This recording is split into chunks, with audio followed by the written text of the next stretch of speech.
오늘 우리에게 주신 하나님의 말씀 보도록 하겠습니다. 민수기 31장 25절로 47절까지의 말씀입니다. 생명샘가 9월 18일 월요일 말씀 전리품의 분배 함께 읽겠습니다.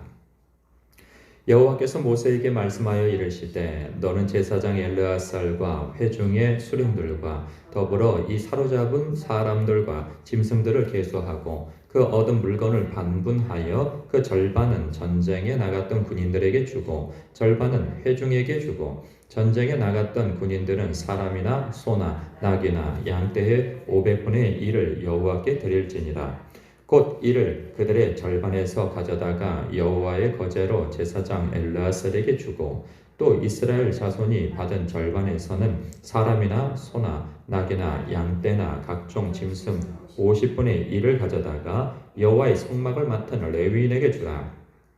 모세와 제사장 엘르아살이 여호와께서 모세에게 명령하신 대로 하니라. 그 탈취물 곧 군인들의 다른 탈취물 외에 양이 67만 5천 마리요, 소가 7만 2천 마리요, 나귀가 6만 1천 마리요, 사람은 남자와 동침하지 아니하여서 사내를 알지 못하는 여자가 도합 3만 2천 명이니 그 절반 곧 전쟁에 나갔던 자들의 소유가 양이 33만 7,500마리라. 여호와께 곡물로 드린 양이 675요, 소가 3만 6천 마리라. 그 중에서 여호와께 곡물로 드린 것이 72마리요, 나귀가 3만 500마리라. 그 중에서 여호와께 곡물로 드린 것이 61마리요, 사람이 16,000명이라. 그 중에서 여호와께 곡물로 드린 자가 32명이니 여호와께 거제의 곡물로 드린 것을 모세가 제사장 엘르아살에게 주었으니 여호와께서 모세에게 명령하심과 같았더라. 모세가 전쟁에 나갔던 자에게서 나누어 이스라엘 자손에게 준 절반 곧 회중에 받은 절반은 양이 33만 7,500마리요, 소가 3만 6천 마리요, 나귀가 3만 500마리요, 사람이 16,000명이라. 이스라엘 자손의 그 절반에서 모세가 사람이나 짐승의 50분의 1을 취하여 여호와의 장막을 맡은 레위인에게 주었으니 여호와께서 모세에게 명령하심과 같았더라. 아멘. 출애굽한 이스라엘 백성들은요, 하나님을 중심으로 한 신앙 공동체이죠. 그래서 그 소득도 균등하게 나누는 체계를 따르고 있음을 봐요. 여기서는 미디안 그 정벌 이후 그 얻은 전리품을 어떻게 분배했는가 소개를 해주고 있어요. 먼저는 32절부터 35절까지 보니까 그 얻어낸 그 전리품이 상당한 양이었음을 보게 되어지죠. 양이 67만 5천 마리고요. 소가 7만 2천 마리, 나귀가 6만 1천 마리예요. 거기다가 이 사람은 남자를 알지 못하는 여자가 3만 2천 명이라고 해요. 그러면 그 특정한 부분의 이제 여인들인데 사실 나머지는 싹 진멸한 거 아니겠어요? 그러면 약 한 15세부터 20세 정도, 지금하고는 다른 옛날에 처녀의 나이구는 15세 정도부터 봤을 것 같아요. 15세에서 20세. 20세 넘으면 거의 노처녀로 보던 시대이죠, 그때는. 그러니까 15세에서 20세 정도의 그러한 짧은 어떤 군의 그런 여성들만 3만 2천 명이니 미디안의 그 군대의 수요나 혹은 그 인구수가 상당했을 거라고 볼 수 있는 거죠. 그랬을 때 이들이 나가서 각 지파에서 1,000명씩 선별해가지고 12,000명이 나가서 싸웠습니다. 그러면 이 수가 그냥 그 수만 보면 굉장히 많은 수이지만 나가서 전투를 벌일 만큼의 대적해서 벌일 만큼의 그런 수로서는 상당히 부족한 수인 거죠.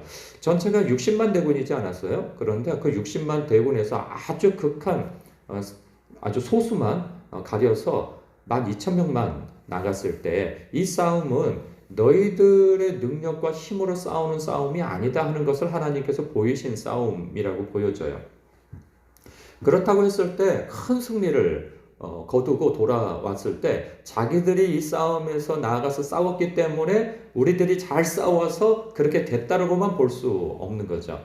왜냐하면 그 출애굽한 이스라엘 백성은 뭐 전투 훈련을 하거나 그런 적이 없습니다. 나와서 또 한 40년 동안 유리방황할 때 그들이 전투 훈련을 그렇게 하였다라는 그러한 어떤 그 기록이 없어요. 그렇게 보았을 때 그들의 무기도 변변치 않았고 그들의 전술이나 싸우는 능력도 그렇게 뭐 대단하지 않았을 것입니다. 그럼에도 불구하고 미디안이라고 하는 아주 호전적인 족속들을 나가서 싸워서 그들을 진멸했다고 하는 것은 하나님께서 도와주신 것이죠. 하나님께서 함께한 싸움이시고 앞서 싸우신 전쟁이었다는 것을 의미할 수 있어요. 그렇다고 보았을 때 이들의 태도는 어떠해야 하는가를 보면 오늘 본문 말씀과 같은 거죠. 자신들이 나아가서 목숨을 걸고 싸웠으나 자신만 싸운 것이 아니라는 거예요. 하나님께서 앞서 싸우셨고 그리고 배후에서는 병참이나 그리고 보급품이나 이 모든 것들에 대해서 다 자기의 맡은 바 책임 있는 일들을 다 한 거죠. 제사장이나 그 밖에 가족들도 그들이 나아가 싸울 때 기도하지 않았겠어요? 그냥 그 안에서 멀뚱히 있진 않았을 거란 말이죠. 저마다 다 자기 역할에 있어서 이 전쟁에 모두가 마음이 쏠려 있었을 것입니다. 그랬을 때 거기에서 얻은 전리품은 나가서 싸운 자들의 것만은 아니라는 거죠. 그래서 하나님께서 균등하게 분배할 것을 명령하십니다. 그것이 군인들에게 그리고 직접 나아가서 싸웠던 자들과 그리고 남겨져 있었던 진영 안에 있었던 사람들과 반분을 하라는 거죠. 그럼 어떻게 보면 사실 군인들에게 더 많이 돌아간 겁니다. 왜냐하면 그 나머지 백성들의 수요가 훨씬 크잖아요. 그리고 나가서 싸운 사람들은 12,000명에 불과합니다. 그랬을 때 그 전리품을 그 절반으로 한 것은 그들에게 상당한 분량이 돌아간 것도 사실이죠. 그런데 여기에서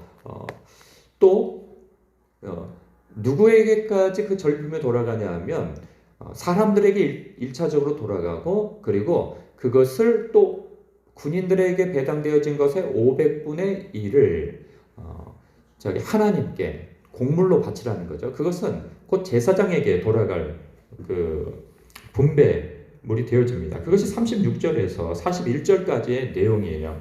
그러니까 500분의 1을 어떻게 나누어서 드렸는가? 양이 675마리라는 거예요. 그리고 소가 36,000마리 중에서 72마리라는 거죠. 이것이 500분의 1을 헤아려서 하나님께 곡물로 바친 거예요. 42절부터 47절까지는 백성들에게 분배되어졌던 그러한 전리품의 50분의 1이 이제 레위인들에게 그러니까 하나님께 바쳐진 거죠, 사실. 하나님께 바쳐진 것을 레위인에게 분배가 되어지는 것이죠. 이것을 보았을 때 이런 생각이 듭니다. 오늘날은 우리가 어떻게 이 말씀을 받아야 할까? 이것은 신약 시대로 보았을 때 우리는 예수 그리스도 안에서 하나님을 중심으로 하는 신앙 공동체란 말이죠. 그러면 일단은 이것은 좀 특별한 상황입니다.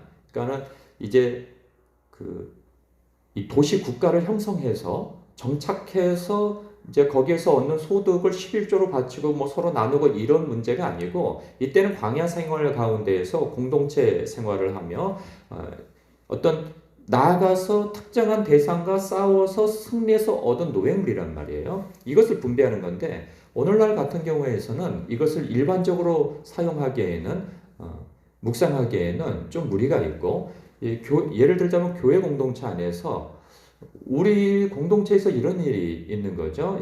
가령 20년 동안 중풍병을 뇌졸중으로 인해서 중풍병으로 앓고 있는 분이 우리 교회에서 병 낫기를 위해서 요청받아서 기도하고 있단 말이죠. 한 2주 동안 2주 동안에 한 11일 동안 한시적으로 제가 예배를 드리고 기도하고 그리고 중보하시는 분 한 분, 두 분 이렇게 예배를 드린단 말이에요. 이렇게 예배를 드렸을 때 그 기한이 끝나고 그분이 하나님께서 만져주심이 있어 그 병이 낫는다면 이 공로가 누구의 공로냐라는 거죠. 이런 부분에 있어서 제가 기도를 누구보다도 많이 했고 그리고 그분을 위해서 많이 중보를 했고 예배를 인도하고 그리고 손을 얹어 기도하였기 때문에 그분이 병나음의 은혜를 체험하게 되어진다면 응당 담임 목사인 혹은 내가 그것을 인도하였기 때문에 나의 공로이냐? 그렇지 않다는 거죠. 이것이. 왜냐하면 능력이 나에게서 나간 게 아니란 말이에요. 물론 통로가 되어져서 나갈 수도 있겠으나 하나님께서 행하신 일인 것이지 나에게 있어서 능력이 자연 발생되어져 가지고 된 일이 아니라는 거죠. 그런 부분에 있어서 1차적으로 하나님께서 행하신 일이고, 그리고 2차적으로 내가 그렇게 기도할 수 있고, 그리고 그 어떤 시간들을 충분히 내서 그분을 위해서 중보와 예배를 인도할 수 있는 것은 성도들의 중보와 도움이 있었기 때문에 가능한 것이지, 혼자 잘나서 되어지는 일은 결단코 아니라는 거죠. 그래서 그러한 결과가 좋은 어떤 선한 결과가 있을 때 하나님께 영광이 마땅히 우선적으로 돌려져야 할 것이며, 또한 함께 중보하고 했던 분들에게 그 또한 감사와 그리고 그들의 수고를 인정하고 노고를 치해야 할 일이 있는 것이고, 그리고 함께 하지 못하여서 일선에서 이제 직장 생활하고 그렇게 오지 못할 분들, 그분들은 마음으로 기도하고 그리고 물질로서 후원하고 여러 가지 눈에 보이지 않는 부분에 있어서 자신의 역할을 감당함으로 인하여서 누군가는 시간을 내어 예배를 드릴 수 있다라는 것을 인식한다면 그분들에게도 감사할 일인 것이죠. 그래서 우리가 모두에게 나는 감추어져야 하고, 사실 앞장서서 움직였던 사람은 감춰져야 합니다. 감추어져야 하고 하나님께 그리고 함께 하였던 사람들에게 그 공과 은혜가 돌려줘야 하는 것이죠. 그렇게 되어진다면 모두가 은혜로운 가운데에서 기뻐하고 축하하고 모두가 격려받는 가운데에서 축하하며 그 은혜를 누릴 수 있게 되어지는 것이죠. 우리가 그러한 시각과 마음가짐으로 어떤 교회 안에서 어떤 프로젝트나 어떤 일을 행했을 때, 이거 내가 했어, 내가 섬겼어, 이 일을 내가 계획했고 내가 추진했다고 하는 그러한 마음이 추호도 있어서는 안 되는 것이죠. 자기의 것을 자랑하기 시작하면 그때부터 공동체에는 갈등이 생기고 균열이 생기게 되어지는 것입니다. 그런 사람들은 사실 영적으로 굉장히 어린 사람들인 것이죠. 그래서 오늘 말씀 속에서 우리가 내가 어떤 일을 보이지 않게 섬겼던, 보이게 섬겼던, 그리고 그 일이 좋은 성과를 내게 되어졌을 때 나는 감추어져야 하고 주님이 드러나야 하며, 그리고 그 배후에서 보이지 않는 곳에서 섬기고 그리고 또 기도로서 중보하고 하는 이들에게 그 공을 돌려주어야 되겠다 하는 그 마음가짐을 갖는다면 공동체는 어떠한 일을 하든지 간에 그렇게 참 은혜로운 시작과 과정과 마침이 있을 것이라 생각이 되어집니다. 그러면 그 앞선 사람이 그 공을 다 돌려주면 자신에겐 공이 없는가? 그렇지 않죠. 하나님께서 알아주시고 또한 그렇게 공을 돌려주면 그 공을 받은 사람들이 당신이 이렇게 해서 되어졌습니다 라고 다 알아주게 되어 있는 것이죠. 그것은 하나님께서 허락하시는 놀라운 그런 마음의 법칙입니다. 내가 다 취하려고 하면 있는 것까지도 빼앗길 것이요, 그것을 나누려고 하면 함께 하나님께서 높여주심이 있는 것이죠. 그러한 마음의 원리, 하나님께서 주시는 은혜의 원리를 품고 여러분 섬기시길 부탁드립니다. 기도하겠습니다.